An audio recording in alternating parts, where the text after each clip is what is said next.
Continuamos en El Espejo con Daniel Rivera y con Enrique García. Enrique García decía que estaba en la primera página hoy del Herald, no solo por el libro que va a publicar sobre el espionaje cubano, sino sobre una denuncia muy puntual de, según tu punto de vista, que está tramando Cuba en Colombia, si pudieras resumirlo.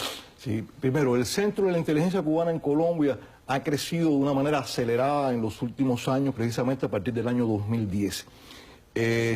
Los llamados diálogos de paz, primero, si un país no puede presentarse como sede para ningún acuerdo de paz serio, es Cuba, un país dictatorial como Cuba, donde cuando llegan los representantes o los comisionados colombianos a negociar con el grupo terrorista de la FARC y narcotraficantes, están las 24 horas del día espiados por el gobierno cubano.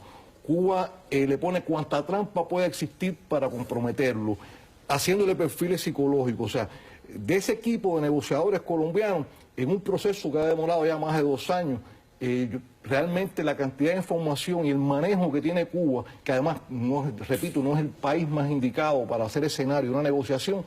Yo creo que esas negociaciones son una burla al pueblo colombiano, una burla a la democracia y lo más importante, Juan Manuel, en definitiva, es un plan de Cuba para sencillamente lograr, todos queremos la paz en Colombia, pero una cosa es la paz con justicia y otra cosa es la paz con impunidad. Y lo que se está buscando es una paz con impunidad para que entonces esos terroristas dentro de un tiempo estén sentados en la presidencia de Colombia, en el Congreso colombiano, en las alcaldías colombianas, y después no se queda ahí la película, porque la hemos vivido en América Latina. Después van a hacer lo mismo que en Venezuela, que en Ecuador, que en Nicaragua y que en Bolivia. A los 6 meses van a llamar a una asamblea constituyente, van a desmantelar todo el sistema poco a poco del país y se van a convertir en los nuevos gobiernos dictatoriales del siglo XXI, disfrazados de democracia, para sencillamente dar la imagen de poderse sentar incluso como es bochornoso en la reunión esta que va a haber en Panamá el año que viene, donde supuestamente deben sentarse países democráticos nada más y donde van dictaduras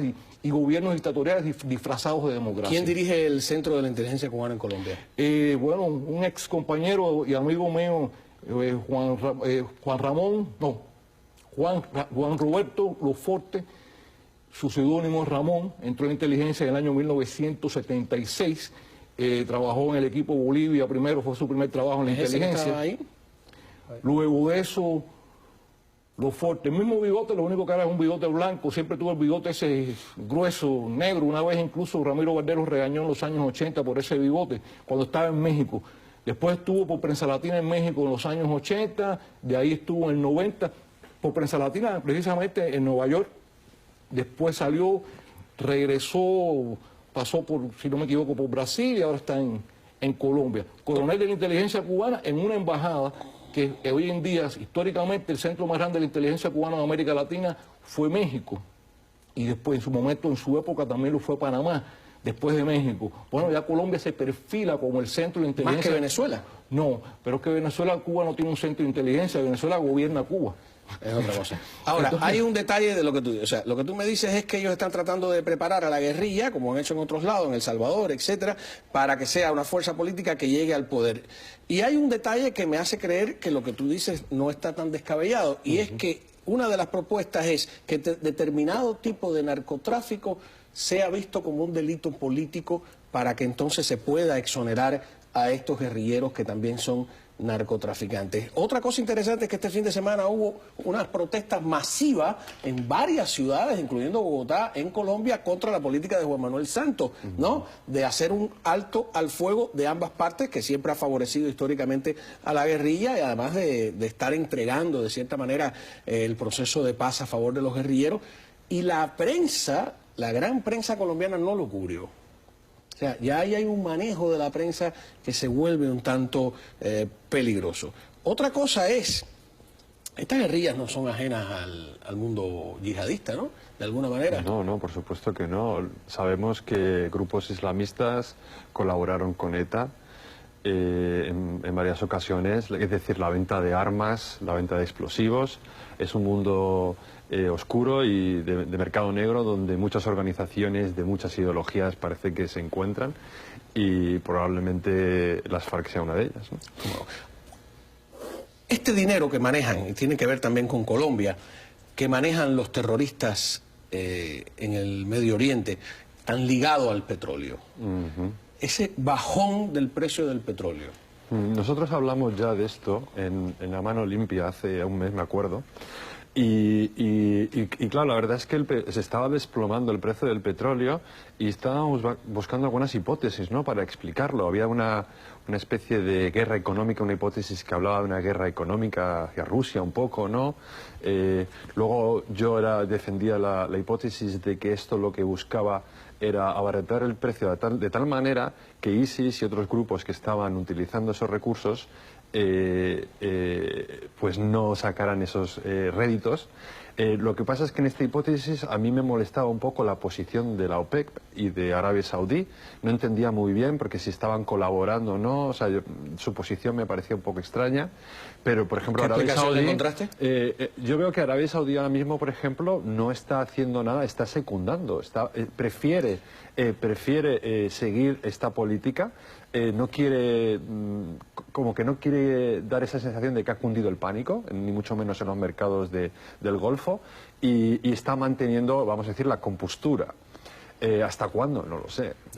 Volviendo al tema de Colombia, tenemos las declaraciones de un joven, ¿nos los traes tú? ¿Quién es este joven, brevemente? Esto realmente lo encontré en la web buscando información de lo que estaba pasando en Colombia y me asombró la fuerza y la energía con que este joven colombiano se expresa en el medio de las manifestaciones. Yo siempre, y con los años nos pasa más, Juan Manuel, cuando vemos gente joven defendiendo con pasión los ideales de la democracia y la libertad, y más en un país como Colombia, que en estos momentos está al borde de perderse, o sea, está al borde de un paso, el presidente Santos está llevando su país al abismo y desgraciadamente... Que Uribe tiene razón al final. No, toda la razón tiene el presidente Uribe. Bueno, según el punto de vista de algunos, yo también lo creo. Vamos a ver a este joven.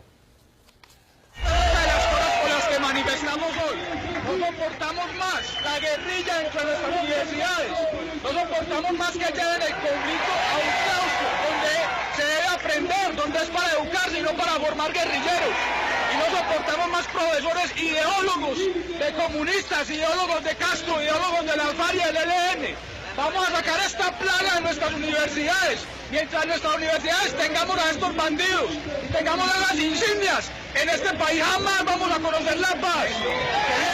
Eso que dice, ¿verdad?, ¿no? Es una plaga que ha atacado las universidades. Vuelvo a repetir la información concreta, manifestaciones masivas de este tipo a lo largo de todo el fin de semana y que minimizadas, puestas en la página tal, incluso ignoradas por la prensa colombiana. Vamos a algo, y subrayo algo que comentaba nuestro amigo acá. Los grupos terroristas, si bien el precio del petróleo puede afectar en el caso de los que están en el Medio Oriente, siempre van a buscar la manera de financiarse, porque pues, vamos en este caso a Colombia. Los cientos de millones, los miles de millones que ha manejado el grupo terrorista, narcotraficante de la FARC, como otras organizaciones terroristas colombianas, ese dinero que se va a legalizar con la transición que se pretende hacer en Colombia, ese dinero se va a meter también en la política, como hacen en Venezuela con el llamado Fondo de la Revolución, porque en Venezuela, bueno, el gobierno roba, pero separan un Fondo de la Revolución, hacen en Ecuador, estos países están haciendo más o menos lo mismo. Bueno, los subversivos en Colombia tienen su fondo, con eso van a pagar campañas políticas, con eso van a pagar muchas cosas, con eso van a pagar periodistas, con eso van a comprar conciencias, desgraciadamente. Entonces tienen todos los recursos, tienen un gobierno que en la inspiración de un señor parece con un ego muy grande que quiere ganarse el Nobel de la Paz el año que viene, muy pronto, y la manipulación de los servicios cubanos atrás de esto, una prensa que se ha hecho cómplice, desgraciadamente, un sector de la prensa colombiana, y está todo el caldo de cultivo listo para que pasen cosas feas. Un resumen de factores, ¿no? Vamos a una pausa, ¿no? Con una frase de Napoleón cuando le preguntaron 3 cosas que necesita para ganar la guerra. Dijo, dinero, dinero y dinero. A lo mejor cortándole el dinero a estos terroristas se gana parte de la guerra. Volvemos enseguida.